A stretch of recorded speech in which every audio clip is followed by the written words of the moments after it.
아멘. 이 시간 하나님께서 우리에게 주신 말씀은 요한계시록 16장 1절부터 11절까지의 말씀, 신약성경 415쪽에 있습니다. 요한계시록 16장 1절부터 11절까지의 말씀입니다. 우리 하나님의 말씀 한 목소리로 함께 읽겠습니다. 같이 읽습니다. 또 내가 들으니 성전에서 큰 음성이 나서 일곱 천사에게 말하되 너희는 가서 하나님의 진노의 일곱 대접을 땅에 쏟으라 하더라. 첫째 천사가 가서 그 대접을 땅에 쏟음에 짐승의 표를 받은 그 사람들과 그 우상에게 경배하는 자들에게 악하고 독한 종기가 나더라. 둘째 바다가 그 대접을 바다에 쏟음에 바다가 곧 죽은 자의 피같이 되니 바다 가운데 모든 생물이 죽더라. 근원에 쏟음에 피가 되더라. 내가 들으니 물을 차지한 천사가 이르되 전에도 계셨고 지금도 계신 거룩하신 이여 이렇게 심판하시니 의로우시도다. 그들이 성도들과 선지자들의 피를 흘렸으므로 그들에게 피를 마시게 하신 것이 합당하니이다 하더라. 또 내가 들으니 제단이 말하기를 그러하다 주 하나님 곧 전능하신 이시여 심판하시는 것이 참되시고 의로우시도다 하더라. 넷째 천사가 그 대접을 해 쏟음에 사람들이 크게 태움에 태워진지라. 이 재앙들을 행하는 권세를 가지신 하나님의 이름을 비방하며 또 회개하지 아니하고 주께 영광을 돌리지 아니하더라. 또 다섯째 천사가 그 대접에 짐승의 왕제에 쏟으니 그 나라가 곧 어두워지며 사람들이 아파서 자기 혀를 깨물고 아픈 것과 종기로 말미암아 하늘의 하나님을 비방하고 그들의 행위를 회개하지 아니하더라. 아멘. 오늘 11절까지입니다. 우린 보통 요한계시록을 읽어가면서 다른 책과 좀 다르게 한 가지 명심해야 될 것이 있습니다. 그것은 바로 요한계시록이 말세의 때를 다룬 책이라는 것이죠. 그렇다면 도대체 말세는 언제인가 하는 부분이 중요할 텐데 많은 분들이 좀 막연하게 예수님께서 다시 오실 날 이렇게 생각합니다. 그러면 약간 미래 시점으로 생각이 되죠. 그러니까 지금은 말세가 아니라 앞으로 언제가 될지 모르지만 예수님께서 이 땅에 오시는 그날을 말세의 때다라고 생각합니다. 그런데 말세는 그때를 말하지 않죠. 성경에서 말세는 예수님께서 부활하시고 승천하신 이후부터 예수님께서 재림하시기까지 그날 아주 긴 시간입니다. 그렇게 따진다면 지금 이 요한계시록을 쓸 때여도 말세였을까요? 말세 아니었을까요? 이미 그때도 말세였습니다. 그리고 지금 우리가 살고 있는 이 시대도 말세고 예수님이 언제 오실지 모르지만 내일 당장 오신데도 그때도 말세고 어쨌든 예수님께서 오시는 그 재림 그때까지 말세입니다. 그런 우리가 이 요한계시록을 읽어가면서 지금 이 이야기를 나중에 언제 아주 멀리 뒤에 있을 그 이야기로만 볼 것이 아니라 말세의 때를 살아가고 있는 이 성도들에게 주어진 말씀이라는 관점에서 볼 필요가 있다는 거죠. 그렇다면 동일한 메시지가 다르게 들릴 수밖에 없는 겁니다. 그런 관점에서 오늘 말씀을 우리가 함께 살펴보러 가는데요. 오늘 1절 말씀 보게 되면 하늘에서 일곱 대접을 땅에 쏟으라는 큰 음성이 들렸습니다. 이렇게 말하죠. 또 내가 들으니 성전에서 큰 음성이 나서 일곱 천사에게 말하되 너희는 가서 하나님의 진노의 일곱 대접을 땅에 쏟으라 하더라. 여기서 큰 음성이 났다고 말하는데 이 큰 음성은 누구 음성이겠습니까? 바로 하나님의 음성이죠. 그리고 나서 이 땅에 하나님의 일곱 대접을 땅에 쏟으라 말합니다. 드디어 하나님의 진노가 이 땅에 임하는 것임을 말씀하고 있는 것이죠. 이렇게 하나님의 진노가 땅에 쏟아지게 되는데 2절을 보게 되면 첫 번째 천사가 대접을 땅에 쏟았더니 악하고 나쁜 종기가 났다고 합니다. 2절 여러분 같이 한번 읽겠습니다. 시작. 첫째 천사가 가서 그 대접을 땅에 쏟음에 경배하는 자들에게 악하고 독한 종기가 나더라. 여기 보면 악하고 독한 종기. 여러분, 종기에게 독하다는 말은 말이 맞습니다. 근데 악하다는 말은 뭔가 말이 됩니까? 안 됩니까? 종기가 선악을 판단하는 기준이 없죠. 그러니까 여기서 말하는 종기는 실제 몸에 나는 종기가 아니라 그들에게 나타나는 그런 악하고 나쁜, 그들을 괴롭히는 어떤 현상들, 특별히 그들의 몸에 나타나는 그런 현상들이라고까지 우리가 생각할 수 있는 것이죠. 중요한 것은 이게 누구에게 이런 악하고 독한 종기가 나게 되었느냐라는 겁니다. 어떤 사람이냐면 짐승의 표를 받은 사람들과 그 우상에게 경배하는 자들입니다. 누구에게요? 짐승의 표를 받은 사람들과 그 우상에게 경배하는 자들. 그들이 누구겠습니까? 첫 번째는 아마 예수님을 믿지 않는 이들이라고 말할 수 있을 겁니다. 한편으로는 예수님을 부인하는 자들이라고 말할 수도 있습니다. 그래도 또 한편으로는 교회는 다니지만 아직 구원의 확신이 없는, 예수님을 내 삶의 주인공으로 삼고 주인으로 삼고 그분을 따라 살기로 결단하는 것이 아니라 이 세상 물질 문명에 편승해서 이 세상 사람과 똑같은 가치관을 가지고 살아가는 그리스도인이라 일컬어지는 사람들을 포함하는 대상 아니겠습니까? 결국 하나님의 재앙은 누구에게 임하게 되냐면 믿음이 전혀 없는 사람들, 또 오히려 예수님을 부인하는 사람들 뿐만 아니라 믿음이 있는 것처럼 보이지만 실상은 믿음은 없고 교회를 다니지만 이 세상의 가치관으로 가득 차서 그다지 신앙적이지 않은 사람들을 포함하는 아주 매우 폭넓은 의미의 사람들에게 이런 재앙이 임할 것을 이야기하고 있는 것이죠. 이어지는 말씀 보게 되면 이제 5번째 천사까지 어떤 일들이 일어난지가 11절까지 기록하게 되는데요. 3절을 보면 둘째 천사가 대접을 바다에 쏟았더니 바다가 죽은 자의 피같이 되어서 바다 가운데 생물들이 다 죽었다고 이야기합니다. 4절을 보면 셋째 천사가 대접을 강과 샘물에 쏟았더니 물이 피가 되었다고 합니다. 네 번째 천사는 대접을 했습니다. 햇빛에. 그랬더니 해가 권세를 받아서 그 불로 사람들을 태워 죽인다고 합니다.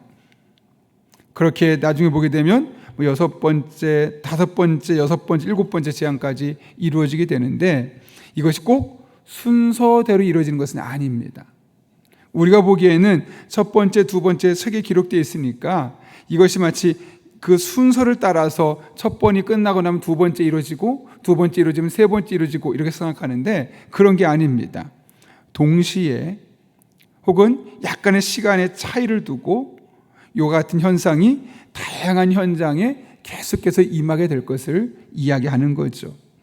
그러니까 하나님의 심판은, 악한 일에 대한 하나님의 진노는 계속해서 어떤 상황 속에서도 우리에게 다양한 모습으로 임하게 된다는 사실을 이야기하는 겁니다. 중요한 것은 하나님께서 이 심판을 5가지까지 재앙을 내리게 되었을 때 도대체 이 재앙이 왜 임하게 되었는가 하는 부분이죠. 그리고 이와 같은 재앙을 바라봤을 때 사람들은 도대체 어떤 반응을 보일까 하는 겁니다. 오늘 9절부터 11절까지 말씀 보게 되면 이 말 이유를 우리에게 설명해 주고 있는데 같이 한번 천천히 읽어보겠습니다. 시작. 사람들이 크게 태움에 태워진지라 이 재앙들을 행하는 권세를 가지신 하나님의 이름을 비방하고 또 회개하지 아니하고 주께 영광을 돌리지 아니하더라. 또 5째 천사가 그 대접을 짐승의 왕자에 쏟으니 그 나라가 곧 어두워지며 사람들이 아파서 자기 혀를 깨물고 아픈 것과 종기로 말미암아 하늘의 하나님을 비방하고 그들의 행위를 회개하지 아니하더라. 아멘. 여기 보게 되면 재앙을 당하는 이들의 공통점이 있습니다. 어떤 공통점이 있죠? 바로 그들의 죄를 회개하지 아니하고 하나님을 비방하고 오히려 그런 순간 자신의 삶에 대해서 정당화를 일삼는 사람임을 말씀하고 있는 겁니다. 다른 말로 하면 하나님의 역사를 부인하는 사람이요, 회개할 가능성이 1%도 없는 사람이라고 말할 수 있을 겁니다. 그들에게 하나님의 재앙이 임하게 되는 것이죠. 아니, 그들은 하나님의 재앙이 내리기 시작하는 것을 보고 나서도 오히려 하나님 앞에 회개하고 자신의 잘못된 것을 돌이켜야 되는데 그렇게 하지 않는다는 겁니다. 여러분, 이와 같은 심판이 저 먼 나라 뒤에 것뿐만 아니라 오늘도 그렇게 임하고 있는 것이죠. 잘 생각해 보면 분명히 자신들이 잘못했는데, 문제가 있는데, 그런 그 문제를 밝히 드러내고 내가 잘못했습니다, 나의 실수였습니다, 이런 문제가 있었으니 제가 회개하겠습니다, 돌이키는 것이 아니라 어떻게든 숨기려 합니다. 나의 잘못이 아닌 것처럼. 그리고 핑계를 대기 시작하고 또 자신의 행위에 대해서 정당화를 시도하려는 노력들을 보이게 되는 것이죠. 그런 사람들 중에는 크리스천도 있고 또 크리스천이 아닌 사람들도 있습니다. 중요한 것은 오늘에서 이 심판에서 보여지는 것은 하나님께서 그들에게 결국 심판하시게 되어 있다는 겁니다. 결국 그들이 그 죄에 해당되는 값을 치르게 되어 있다는 거죠. 물론 지금 당장은 그것이 자신들의 삶에 크게 도드라지지 않아서 큰 문제가 없을 것처럼 보이지만 회개하지 않는 자들에게 하나님은 반드시 심판하게 되어 있고 하나님의 재앙이 임하게 되어 있다는 사실을 오늘 본문의 이 7 대접의 심판을 통해서, 이 진노를 통해서 하나님께서 우리에게 주시고자 하는 메시지입니다. 여러분, 하나님은 어떤 죄를 지었어도 회개하면 다 용서하십니다. 그러나 아무리 작은 죄, 아무리 사소한 죄라도 회개하지 않으면, 돌이키지 않으면 그 죄조차도, 남들이 보기에는 죄 같지 않은 죄조차도 하나님은 그에 따라 심판하시는 분이심을 우리가 잊지 말아야 합니다. 그러니 우리 그리스도는 어떤 삶을 살아야 되냐면 죄에 대해서 민감해야 되죠. 내가 하는 이 행동이 죄인가? 하나님이 심판하실 만한, 하나님이 진노하실 만한 일인가? 그렇지 않은가를 늘 고민하고 결정하고 그 일을 진행해야 되는 겁니다. 자기의 판단으로 이 정도면 괜찮을 거야, 이 정도는 누구나 하는 거야가 기준이 아니라 하나님 보시기에 하나님이 진노하실 만한 것인가? 아니면 하나님이 괜찮다고 말할 수 있는 것인가? 그 기준을 삼고 어떤 죄라도 우리가 죄로부터 벗어나서 하나님 앞에 거룩한 삶, 신실한 삶, 진실한 삶을 살기 위해 노력하는 것, 그것이 바로 오늘 이 시대를 살아가고 있는, 이 말세 때를 살아가고 있는 우리 그리스도인들이, 하나님의 자녀들이 품어야 될 당연한 신앙의 자세입니다. 오늘 이 본문, 이 시점에서 하나님께서 요한을 통해 이 말씀을 주신 이유가 무엇 때문이겠습니까? 여러분 잘 아시는 것처럼 지금 이스라엘 백성들은 로마의 핍박 아래 살고 있습니다. 그러니까 사실 그 신앙생활 하는 것만도 얼마나 그들이 대단한 사람이겠습니까?